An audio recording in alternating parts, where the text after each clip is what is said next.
saudara yang terkasih, senang sekali dapat bergabung bersama kami dalam ibadah online hari ini.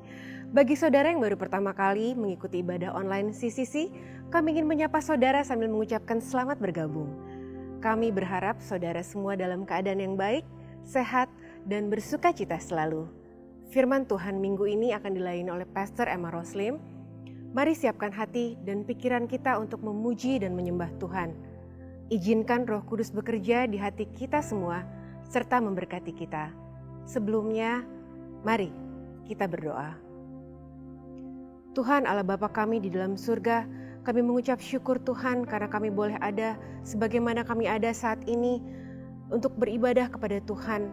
Biar kiranya Tuhan Engkau menolong kami Tuhan untuk menyucikan, menguduskan pikiran, perkataan, perbuatan kami, untuk kami boleh layak di hadapan Tuhan, sehingga Engkau Allah boleh disenangkan lewat ibadah yang kami lakukan hari ini.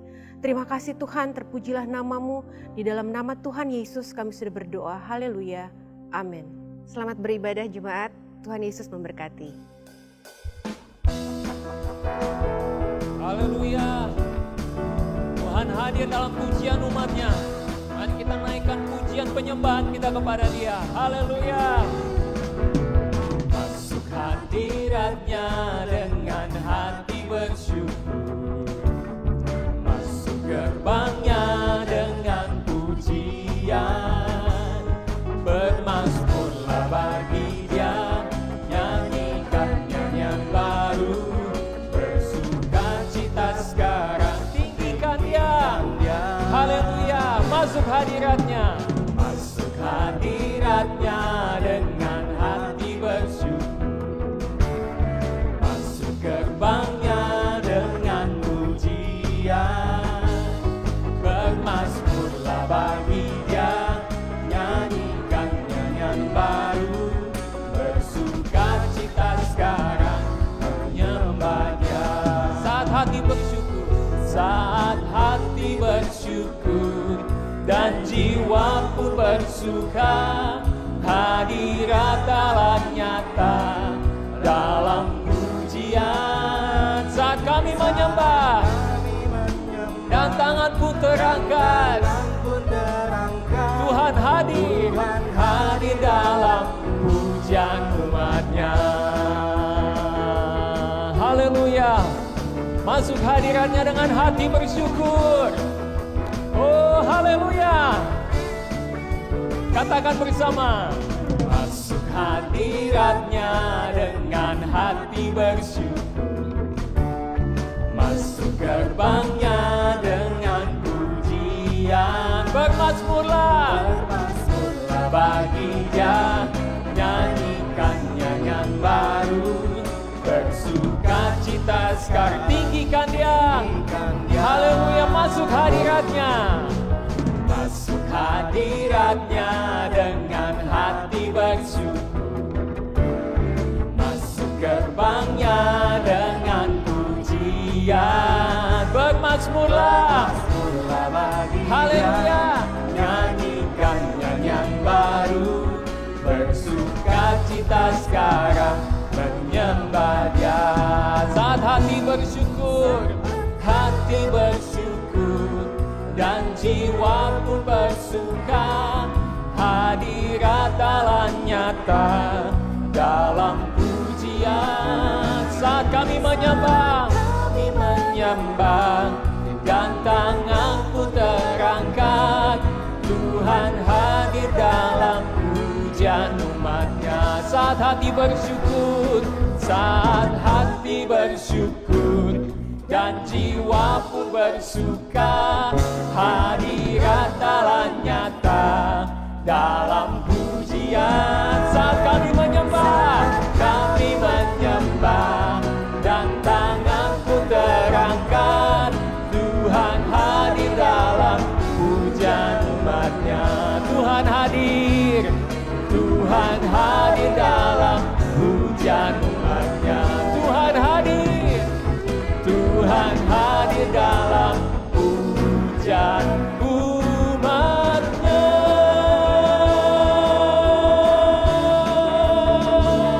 Haleluya, haleluya.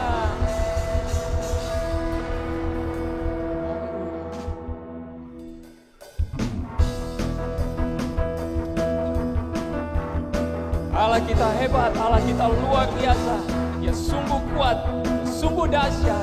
Mari kita naikkan pujian. Haleluya. Berkuasa di bumi di surga, bertahta dalam kemuliaan. Dialah Tuhan Allah kita, namanya berkuasa, pembebas umatnya. Betapa hebat, betapa kuat, dahsyatnya Allah kita. Dia berjaya atas semua perbuatannya. Betapa hebat, betapa kuat, dahsyatnya Allah kita. Dia ternama Yesus Raja segala raja, Tuhan Allah kita. Haleluya. Berkuasa di bumi di surga, berkuasa di bumi di surga, bertahta dalam kemuliaan. Dialah Tuhan Allah kita, namanya berkuasa, pembebas umatnya. Betapa hebat, betapa kuat, dahsyatnya Allah kita. Dia berjaya atas semua perbuatannya. Betapa hebat, betapa kuat, dahsyatnya Allah kita. Dia ternama Yesus Raja segala raja. Betapa hebat, betapa kuat, dahsyatnya Allah kita. Dia berjaya atas semua perbuatannya. Betapa hebat, betapa kuat, dahsyatnya Allah kita.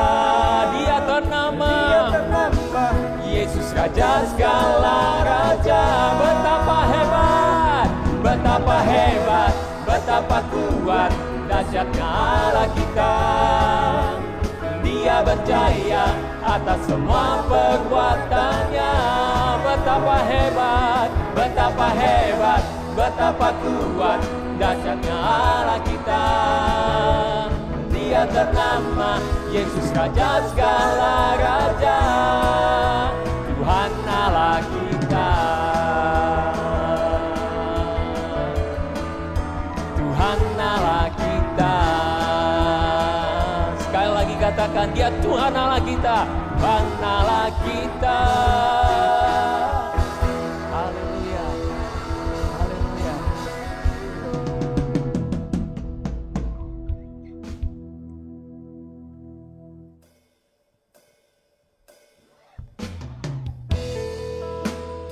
Haleluya. Tuhan, kami ada sebagaimana kami ada. Semua karena anugerah-Mu dalam hidup kami. Mari kita naikkan pujian ini. Haleluya. Ku ada sebagaimana ku ada, berdiri menghadap tahta-Mu Bapa. Semua karena anugerah-Mu yang telah selamatkanku. Ku hidup dalam segala kelimpahan. Ku layak untuk melayani Tuhan. Semua karena anugerah-Mu. Karena anugerah-Mu tercurah bagiku. Besar anugerah-Mu, besar anugerah-Mu, berlimpah kasih-Mu. Semakin hari semakin bertambah, besar anugerah-Mu.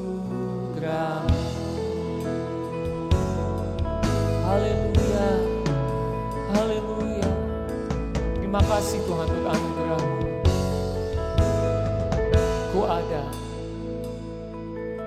Ku ada sebagaimana ku ada, berdiri menghadap tatamu Bapa. Semua karena anugerah, semua karena anugerah-Mu yang telah selamatkanku. Ku hidup dalam segala kelimpahan, ku layak untuk melayani Tuhan. Semua karena anugerah, semua karena anugerah-Mu tercurah bagiku. Haleluya, besar anugerah-Mu, besar anugerah-Mu, berlimpah kasih-Mu, berlimpah kasih-Mu.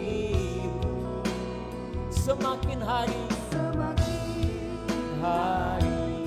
semakin bertambah besar anugerah-Mu, besar anugerah-Mu. Haleluya, anugerah-Mu berlimpah kasih-Mu. Semakin hari semakin bertambah besar anugerah-Mu. Semakin hari semakin bertambah besar anugerah-Mu. Semakin hari semakin bertambah besar anugerah-Mu. Kami bersyukur padamu Tuhan, bersyukur padamu Tuhan, buat kasih setia-Mu di dalam hidupku. Anugerah-Mu besar bagiku, di setiap langkahku ku memuji-Mu. Kami bersyukur padamu Tuhan, bersyukur padamu Tuhan, buat kasih setia-Mu di dalam hidupku. Anugerah-Mu besar bagiku, di setiap langkahku ku memuji-Mu, ku memuji-Mu, ku memuji-Mu, ku memuji-Mu, ku memuji-Mu.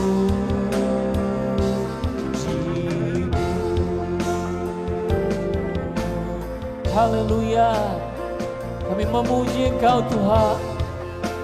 Mari naikkan syukur-Mu kepada Tuhan. Haleluya, haleluya, haleluya. Terima kasih Tuhan untuk kebaikan-Mu, untuk anugerah-Mu dalam hidup kami. Terima kasih ya Tuhan, terima kasih ya Tuhan. Sungguh baik Tuhan, sungguh baik ya Tuhan. Pujilah Engkau Tuhan. Haleluya, haleluya, haleluya, haleluya, haleluya, haleluya, haleluya. Terima kasih Tuhan untuk kebaikan-Mu, untuk anugerah-Mu dalam hidup kami. Kami sungguh mengucap syukur. Kami ada sebagaimana kami ada saat ini. Itu semua karena anugerah Tuhan. Terima kasih Tuhan. Inilah persembahan syukur kami kepada Tuhan. Dalam nama Yesus. Amin. Shalom Bapak Ibu dan saudara-saudari sekalian yang dikasihi oleh Tuhan Yesus. Senang sekali bisa berjumpa kembali di acara online dari Gereja Karismatik City Church. Sebelum saya menyampaikan kebenaran firman Tuhan, kita akan berdoa terlebih dahulu. Bapa kami yang di surga, kami bersyukur untuk kesempatan hari ini. Kami bisa diizinkan untuk mendengarkan kebenaran firman-Mu. Tuhan, kami amat membutuhkan firman-Mu. Oleh sebab itu pagi ini, marilah Engkau sendiri yang akan berbicara melalui hamba-Mu. Sampaikanlah isi hati-Mu kepada kami semua, sehingga kami boleh dikuatkan. Kami boleh mendapatkan semangat yang baru, dan kami akan terus berjalan dengan setia mengikut Engkau. Terima kasih ya Tuhan. Berfirmanlah, karena kami siap untuk mendengarkan firman-Mu, dan kami siap untuk melakukan firman-Mu. Dalam nama Tuhan Yesus, kami sudah berdoa. Haleluya. Amin. Amin. Nah, Gereja Karismatik City Church telah membuat satu judul besar untuk khotbah-khotbah yang akan disampaikan selama bulan Maret, April, dan Mei. Judul besar itu adalah God's Story in Our Family. God's Stories adalah kisah tentang Allah yang menceritakan tentang bagaimana kehendak, rencana Allah, karya Allah, dan tindakan-tindakan Allah dari masa ke masa. Melalui khotbah-khotbah yang disampaikan selama 3 bulan ini, kami mengharapkan jemaat Tuhan bisa menerapkan God's stories atau kisah-kisah tentang Allah ini yang diterapkan menjadi nyata dan terwujud dalam keluarga kita masing-masing. Nah, pagi ini saya akan menyampaikan khotbah saya yang berjudul Keputusan Allah dan Ketaatan Nuh, yang diambil dari kitab Kejadian, pasal yang ke-6 sampai pasal yang ke-9. Kalau kita membaca kitab Kejadian pasal 6 sampai 9, maka fokus kita selalu kepada kisah Nuh, tentang cerita Nuh, bagaimana Nabi Nuh dan bagaimana bahtera Nuh dan air bah. Sampai-sampai anak-anak sekolah minggu punya lagu tentang kisah Nuh ini. Demikianlah yang kita bisa ketahui dari Kejadian pasal 6 sampai 9. Tapi kita mungkin bertanya, mengapa sampai kitab Kejadian menulis kisah tentang Nuh ini sepanjang 4 pasal? Apa yang menyebabkan kisah Nuh ini diceritakan? Jawabannya terdapat dalam kitab Kejadian pasal yang ke-6 ayat yang ke-5. Ayat ini berkata, ketika dilihat Tuhan bahwa kejahatan manusia besar di bumi dan bahwa segala kecenderungan hatinya selalu membuahkan kejahatan semata-mata. Ayat ini memperlihatkan kondisi manusia pada saat itu, di mana hati manusia cenderung melakukan kejahatan dan dosa, dan ini sama sekali jauh dari rencana Allah yang semula. Kemudian dalam ayat ke-6 dari kitab Kejadian dikatakan, maka menyesallah Tuhan bahwa ia telah menjadikan manusia di bumi, dan hal itu memilukan hatinya. ayat ini memperlihatkan kepada kita rasa duka yang amat dalam di hati Allah melihat keadaan manusia pada waktu itu. Allah menyesal, tapi bukan putus asa. Allah sedih, tapi tidak menyerah. Allah selalu punya cara untuk menggenapi rencananya yang indah dalam kehidupan umat manusia ciptaannya.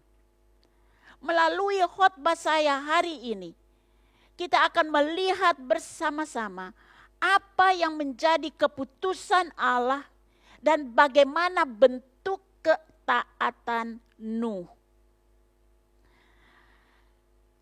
Waktu Allah melihat kejahatan manusia yang begitu hebat, di ayat 5 tadi yang sudah saya baca, maka Allah membuat 3 keputusan penting yang tidak dapat diganggu gugat oleh siapapun juga. Keputusan Allah yang pertama terdapat di kitab Kejadian pasal 6 ayat 7 yang berkata, "Berfirmanlah Tuhan, Aku akan menghapuskan manusia yang telah kuciptakan itu dari muka bumi, baik manusia maupun hewan dan binatang-binatang melata dan burung-burung di udara, sebab aku menyesal bahwa aku telah menjadikan mereka." Lalu dengan cara apa keputusan Allah ini ia laksanakan? Kalau kita baca di ayat 13 dari Kejadian pasal 6, dan ayat 17, ayat ini berkata, "Berfirmanlah Allah kepada Nuh, Aku telah memutuskan untuk mengakhiri hidup segala makhluk, sebab bumi telah penuh dengan kekerasan oleh mereka. Jadi aku akan memusnahkan mereka bersama-sama dengan bumi." Ayat 17, "Sebab sesungguhnya Aku akan mendatangkan air bah meliputi bumi untuk memusnahkan segala yang hidup dan bernyawa di kolong langit. Segala yang ada di bumi akan mati binasa." Keputusan Allah ini merupakan hukuman yang harus dialami oleh penghuni bumi waktu itu karena dosa yang mereka lakukan dari hari ke hari. Allah tidak bisa berkompromi dengan dosa. Dosa harus dihukum. Keputusan Allah atas dosa berlaku juga sampai saat ini.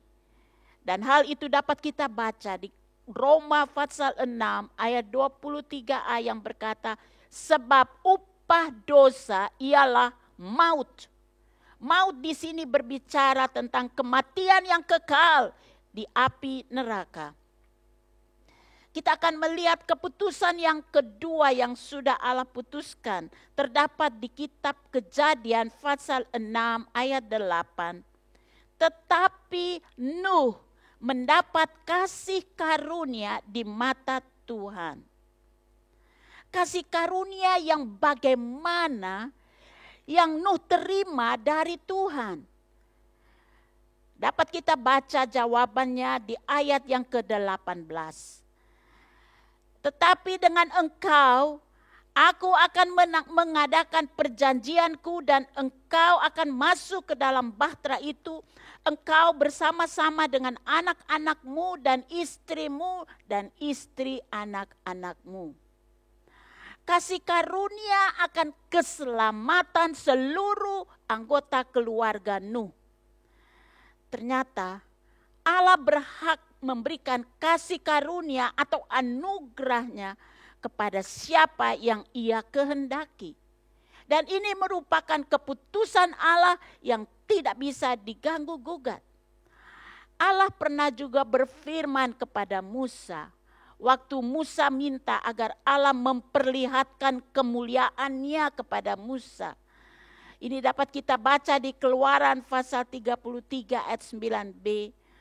Allah menjawab Musa dengan mengatakan, "Aku akan memberi kasih karunia kepada siapa yang kuberi kasih karunia, dan mengasihani siapa yang kukasihani."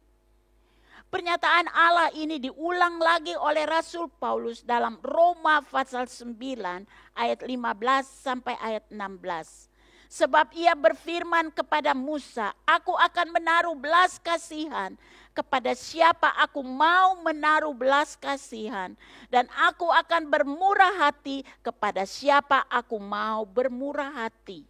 Dan ayat 16, jadi hal itu tidak tergantung pada kehendak orang atau usaha orang, tetapi kepada kemurahan hati Allah. Ini merupakan kedaulatan Allah yang mutlak, yang didasarkan atas kemurahan hati Allah. Mungkin saudara berpikir, bagaimana dengan kita? Apakah kita bisa mendapat kasih karunia? Apakah kita bisa mendapatkan anugerah Allah sama seperti Nuh juga? Jawabannya, kita bisa menerima kasih karunia Allah kalau kita percaya kepada pengorbanan Yesus di kayu salib, di mana Yesus telah memikul segala dosa dan kesalahan kita di atas kayu salib. Dan waktu kita percaya, maka kita akan diselamatkan dari hukuman kekal kepada kehidupan yang kekal. Efesus 2 ayat 8 sampai 9 berkata, sebab karena kasih karunia kamu diselamatkan oleh iman. Itu bukan hasil usahamu, tetapi pemberian Allah. Itu bukan hasil pekerjaanmu. Jangan ada orang yang memegahkan diri. Dengan demikian, kita yang percaya, kita yang beriman kepada pengorbanan Yesus di kayu salib, kita akan menerima kasih karunia dari Allah. Keputusan Allah yang ketiga adalah Nuh dibenarkan oleh Allah. Nah, kalau kita membaca atau mendengar ini, kita akan berpikir, Yesaya 64 ayat 6a berkata, demikianlah kami sekalian seperti seorang najis dan segala kesalehan, segala kebenaran kita seperti kain kotor. Hal apa yang membuat sampai Nuh dibenarkan oleh Allah? Apakah karena Nuh telah membuat bahtera yang besar dan megah? Apa rahasianya? Mari saya ajak kita membaca di Ibrani pasal 11 ayat 7 bagian yang terakhir. Dikatakan lalu ia, Nuh, ditentukan untuk menerima kebenaran sesuai dengan imannya. Ternyata iman Nuh diperhitungkan oleh Allah sebagai kebenaran. Pertanyaannya, bagaimana dengan kita? Apakah kita juga bisa dibenarkan oleh Allah? Kalau melihat riwayat hidup kita sampai saat ini yang masih jatuh bangun, apakah kita bisa menerima kebenaran yang dari Allah? Roma 3 ayat 26 berkata, karena kami yakin bahwa manusia dibenarkan karena iman dan bukan karena ia melakukan hukum Taurat. Jadi sejauh mana saudara telah mempraktekkan iman yang ada dalam diri saudara? Beriman kepada kuasa dan kemampuan Tuhan untuk memulihkan bisnis saudara. Beriman kepada bilur-bilur Yesus yang sanggup menyembuhkan segala sakit penyakit yang saudara derita. Beriman kepada otoritas yang ada dalam tangan Tuhan Yesus Kristus yang mampu menjawab setiap permohonan doa kita. Marilah saya ajak kita semua mempraktekkan iman kita. Gunakan iman kita yang difokuskan kepada kuasa dan otoritas Tuhan Yesus Kristus. Maka kita akan menjadi orang-orang yang dibenarkan oleh Allah. Sekarang kita akan melihat iman dan ketaatan Nuh. Waktu Nuh menyadari bahwa ia mendapat kasih karunia atau anugerah dari Allah, Nuh tidak menjadi sombong. Sebaliknya Nuh sangat menghargai anugerah atau kasih karunia yang Allah berikan kepadanya. Oleh sebab itu Nuh mengembangkan suatu kehidupan yang berkenan kepada Allah sesuai anugerah yang ia terima. Dan hal ini dapat kita baca di Kejadian pasal yang ke-6 ayat yang ke-8. Di mana ayat ini menunjukkan 3 hal penting, di mana kita bisa membacanya dengan saksama. Di sini hal yang pertama, Nuh adalah seorang yang benar. Nuh adalah seorang yang benar. Itu berarti tidak ada tipu daya dalam diri Nuh. Nuh akan berkata ya di atas yang ya, dan tidak di atas yang tidak. Nuh tidak pernah mengambil jalan pintas atau berkata separuh benar sedang separuhnya salah. Hal yang berikut yang dilakukan Nuh, yaitu Nuh adalah seorang yang hidupnya tidak bercela di antara orang-orang sesamanya. Tadi dalam ayat ke-5 dari Kejadian 6, kita telah membaca di mana kehidupan masyarakat waktu itu adalah jahat semata-mata. Situasi sekeliling Nuh jahat, dan hal itu bisa saja mempengaruhi kehidupan Nuh dan keluarganya juga. Tapi ayat ini berkata, Nuh adalah seorang yang hidupnya tidak bercela di antara orang-orang sesamanya. Kehidupan Nuh layaknya seekor ikan yang hidup di tengah laut yang asin. Waktu ikan itu ditangkap untuk dimakan, maka daging ikan tersebut tetap tawar, tidak menjadi asin.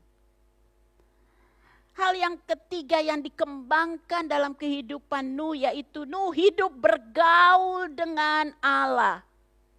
Indah sekali. Nuh selalu menjalin hubungan yang akrab, hubungan yang intim dengan Tuhan. Bukan saja 1-2 hari, tetapi selama ia hidup, ia menjalin hubungan yang akrab dengan Tuhan.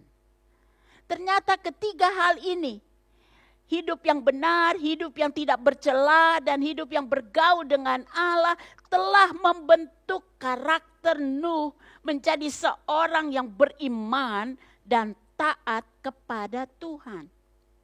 Iman dan ketaatan tidak bisa dipisahkan.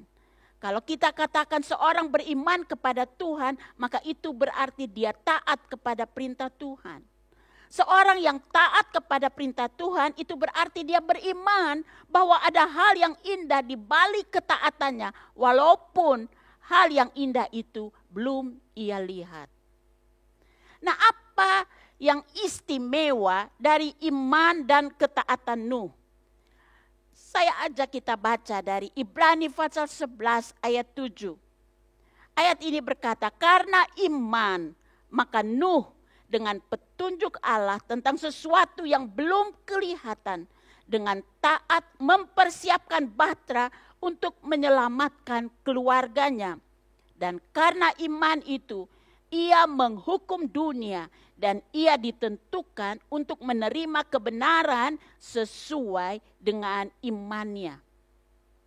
Indah sekali karena penulis Ibrani meringkas kisah atau riwayat Nuh yang ditulis di kitab Kejadian sebanyak 4 pasal menjadi 1 ayat di Ibrani 11 ayat 7 ini. Dan ayat ini dengan jelas kita bisa melihat iman dan ketaatan itu berjalan bersama-sama. Iman tidak bisa berdiri sendiri tanpa ketaatan. Demikian juga ketaatan tidak bisa berdiri sendiri tanpa iman. Keduanya harus berjalan bersama-sama. Nah, ada 3 keistimewaan yang ditunjukkan oleh iman dan ketaatan dari Nuh.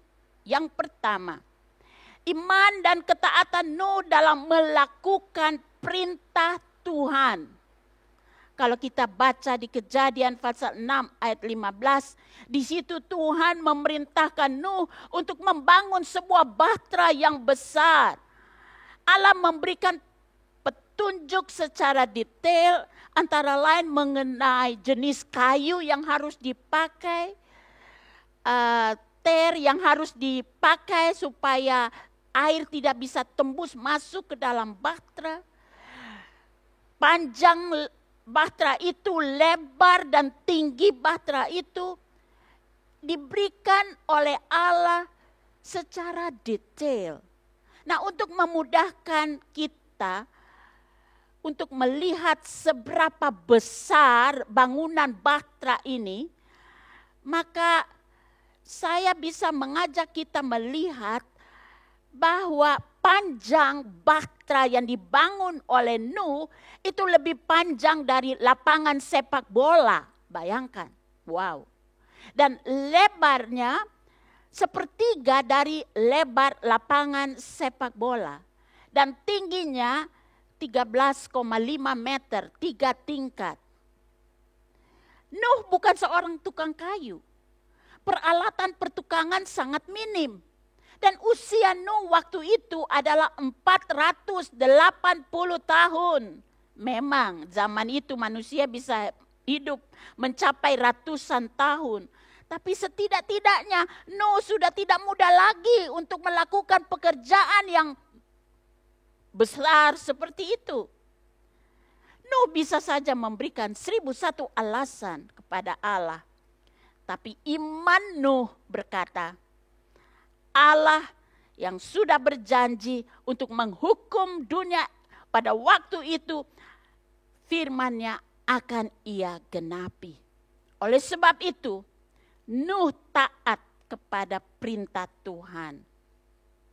Iman itu harus disertai dengan action, tindakan. Iman tanpa perbuatan adalah mati, kata Ibrani 11 ayat 6. Jadi, perbuatan yang Nuh tunjukkan adalah ketaatannya kepada perintah Tuhan. Hal ini dapat kita baca di Kejadian 6 ayat 22 yang berkata, lalu Nuh melakukan semuanya itu tepat seperti yang diperintahkan Allah kepadanya. Demikianlah dilakukannya. Luar biasa sekali. Kalau saya disuruh melakukan hal seperti itu, mungkin saya akan memberikan 1001 macam alasan. Dan itu bisa membuat saya stres dan depresi juga mungkin. Karena ini proyek besar. Pertanyaannya, siapa yang menjadi sponsor untuk Nuh membangun bahtera yang begitu besar? Dan SDM, sumber daya manusia yang Nuh punya, tidak ada. Dia hanya punya keluarga yang terdiri dari Nuh, istri, 3 anaknya, dan 3 anak mantunya. Karena masyarakat waktu itu tidak mau membantu, tidak mau menolong Nuh dalam membangun bahtera itu. Saya membaca bahwa akhir-akhir ini sekelompok orang telah membangun replika dari bahtera Nuh di Kentucky, bagian utara Amerika Serikat. Dan biaya yang diperlukan untuk membangun replika dari bahtera Nuh itu adalah 1,3 triliun rupiah. Dan dibutuhkan hampir 94.000 kubik kayu, belum termasuk peralatan di dalam bahtera. Ini pekerjaan yang amat besar. Namun saya yakin Allah ikut bekerja dengan memberikan ide-ide, memberikan kekuatan, memberikan hikmat, memberikan pengetahuan agar Nuh dan keluarganya bisa membangun bahtera tersebut. Mengapa harus membangun bahtera sebesar itu? Ternyata ada rencana Allah. Kalau kita baca di dalam Kejadian pasal 6 ayat 9, di situ Allah menyuruh supaya semua binatang jenis binatang harus dibawa masuk sepasang-sepasang.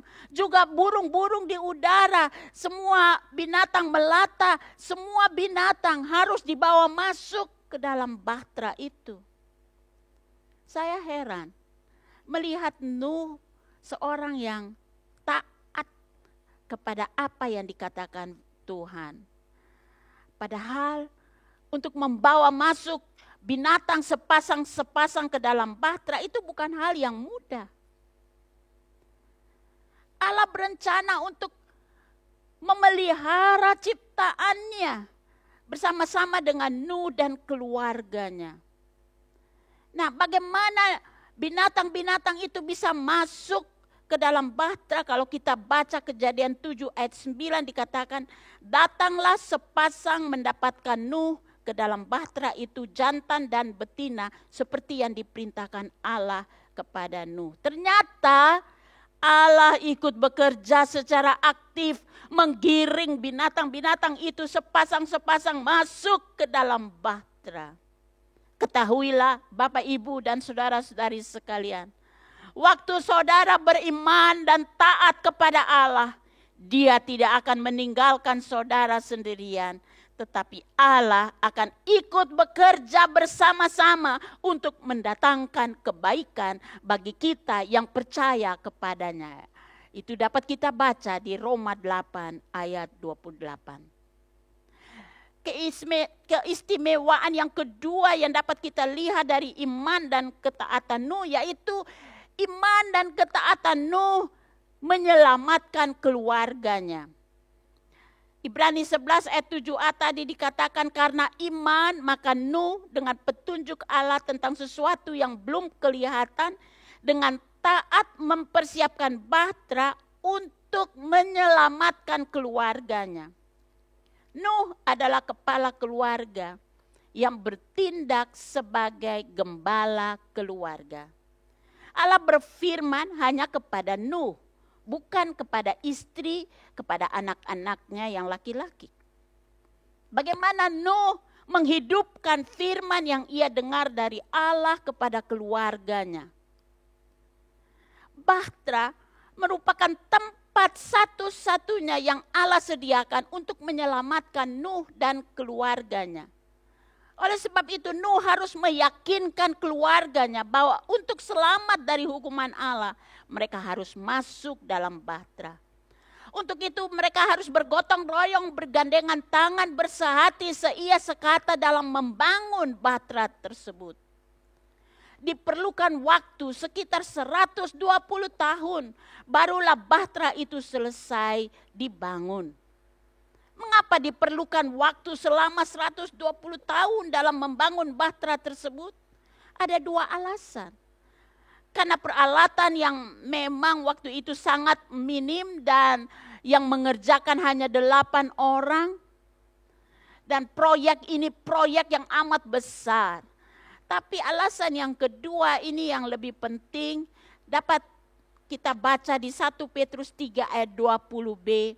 Ketika Allah tetap menanti dengan sabar waktu Nuh sedang mempersiapkan bahteranya, di mana hanya sedikit, yaitu 8 orang yang diselamatkan oleh air bah. Ternyata Allah ingin agar manusia pada waktu itu sadar dan bertobat dari dosa-dosa mereka. Dan Nuh dengan sabar menjadi pemberita kebenaran, dan itu dapat kita baca di 2 Petrus pasal 2 ayat 5, di mana Nuh menjadi pemberita kebenaran. Ternyata selama 120 tahun itu bukan waktu yang singkat. Pasti ada kebosanan dalam mengerjakan bahtera tersebut. Pasti ada salah paham dalam mengerjakan bahtera tersebut. Pasti mereka merasa lelah dan capek sehingga bisa saja terjadi clash di antara mereka. Sementara mereka membangun bahtera tersebut. Mungkin juga ada perasaan-perasaan, buat apa sih capek-capek membangun bahtera padahal masyarakat sekitar tidak mendukung. Bahkan masyarakat menertawakan, mencemooh, menganggap mereka sudah tidak waras lagi. Semua ini bisa menjadi pengaruh yang mempengaruhi emosi Nuh dan keluarganya. Dengan demikian, Nuh harus bertindak sebagai gembala keluarga untuk menyelamatkan seluruh anggota keluarganya. Nuh harus melindungi keluarganya dari pengaruh-pengaruh yang jahat yang ada di sekitarnya. Nuh harus terus-menerus memperkatakan firman Tuhan kepada anak-anaknya untuk memberikan kekuatan, memberikan semangat kepada keluarganya. Dan Nuh harus mewariskan iman dan ketaatannya kepada anggota keluarganya melalui perilaku dan tindakan nyata dari kehidupan Nuh sehari-hari. Dengan demikian, mereka bersama-sama memiliki iman dan ketaatan yang sama, yaitu kepada firman Tuhan. Dan yang ketiga, Nuh memimpin keluarganya masuk dalam bahtera. Sebagai kepala keluarga, Nuh harus menunjukkan jalan yang benar menuju bahtera yang akan menyelamatkan anggota keluarganya. Waktu itu, mereka belum pernah merasakan hujan turun dengan lebat ke atas muka bumi. Akal sehat mereka belum bisa membayangkan hebatnya dan dahsyatnya air bah yang akan memusnahkan semua yang ada di muka bumi pada waktu itu. Namun dengan iman dan ketaatan yang dimiliki Nuh dan yang sudah diwariskan kepada seluruh anggota keluarganya, sehingga tanpa banyak komentar, mereka bersama-sama masuk ke dalam bahtera. Dan itu dapat kita baca di Kejadian 7 ayat 6. Masuklah Nuh ke dalam bahtera itu bersama-sama dengan anak-anaknya dan istrinya dan istri anak-anaknya karena air bah itu. Indah sekali melihat seluruh anggota keluarga bersama-sama menikmati pemeliharaan Tuhan dan bersama-sama beriman dan mentaati firman Tuhan. Sudahkah Bapak, Ibu, Saudara-saudari memimpin seluruh anggota keluargamu masuk ke dalam bahtera keselamatan yang sudah disediakan Allah, yaitu melalui percaya kepada Tuhan Yesus sebagai Tuhan dan Juru Selamat yang merupakan bahtera keselamatan yang akan membawa kita ke surga? Kemudian kalau kita baca Kejadian 7 ayat 16b, lalu Tuhan menutup pintu bahtera itu di belakang Nuh. Kalau Tuhan yang menutup pintu, maka tidak ada yang bisa membukanya. Juga sebaliknya.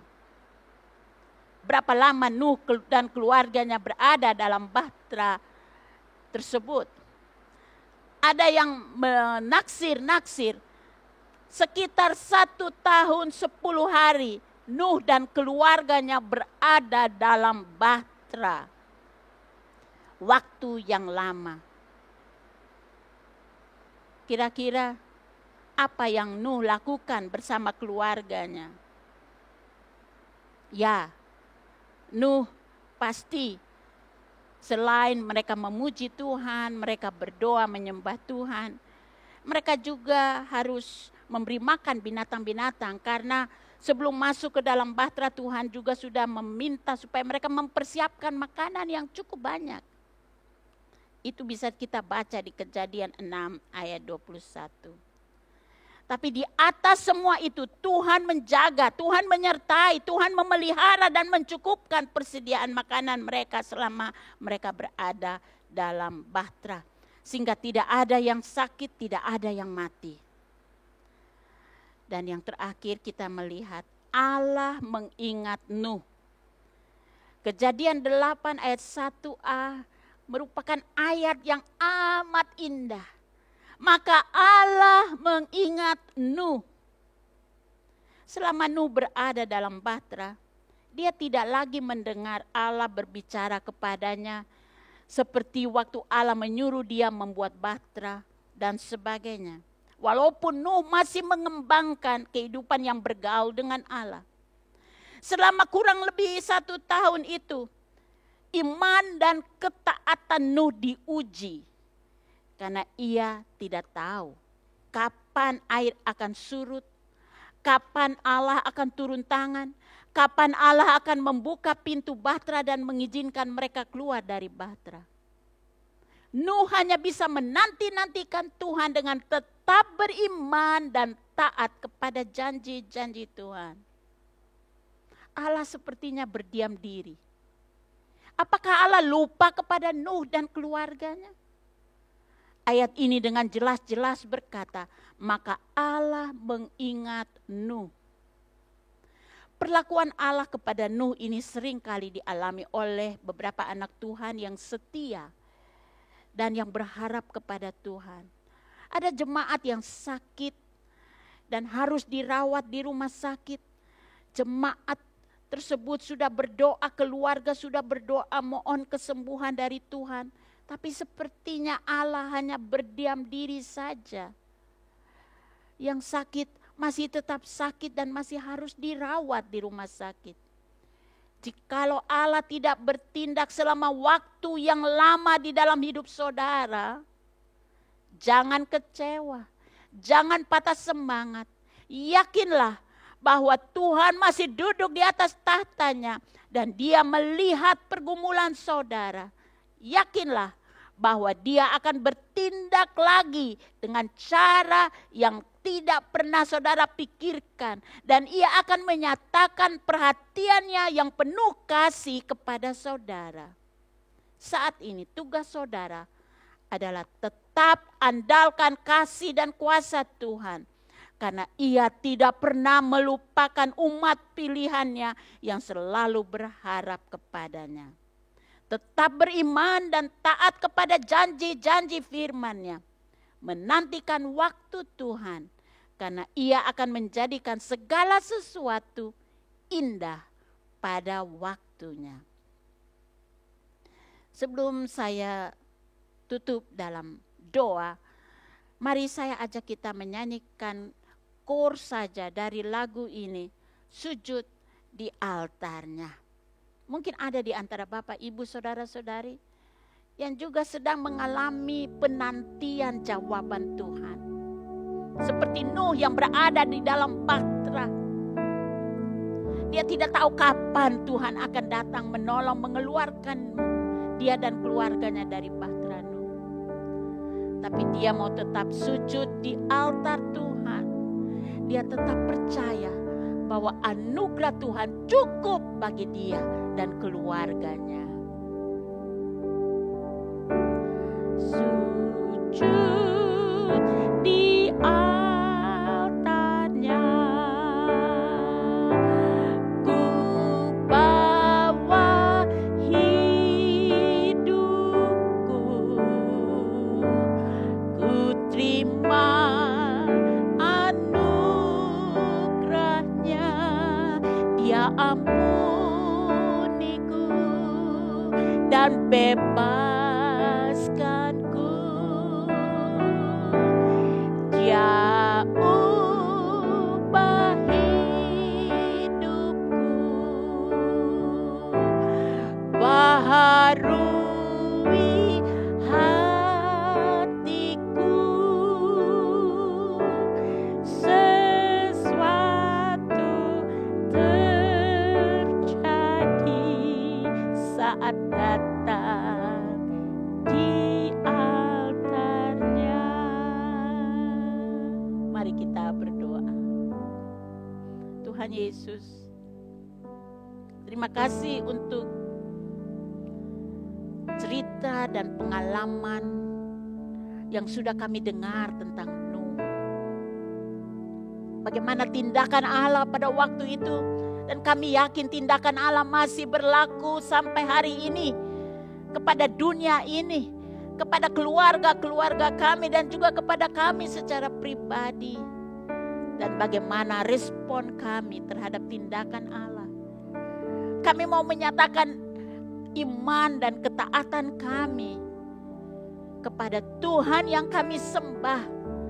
Karena kami tahu Engkau tidak pernah salah dalam memutuskan sesuatu. dalam bertindak atas hidup kami. Engkau tidak pernah salah, Engkau tidak pernah keliru. Tolong kami ya Tuhan, untuk tetap percaya, untuk tetap taat kepada firman-Mu. Karena kami yakin dan percaya, pada akhirnya kami akan menikmati kebaikan dari kasih karunia Tuhan. Terima kasih ya Tuhan, terima kasih. Karena Engkau masih sama, dulu, sekarang, dan sampai selama-lamanya. Kuasa-Mu masih sama, perhatian-Mu masih sama, kasih-Mu, kuasa-Mu masih sama.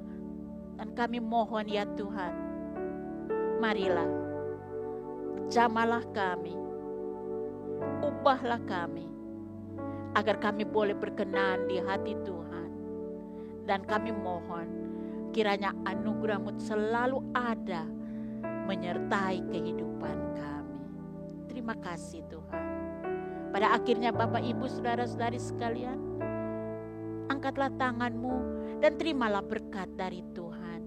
Kiranya anugerah dari Allah Bapa, kasih sayang dari Tuhan Yesus Kristus, serta kekuatan kuasa Roh-Nya yang kudus itu akan menyertai kita semua mulai hari ini sampai Maranatha, Tuhan Yesus akan datang kembali.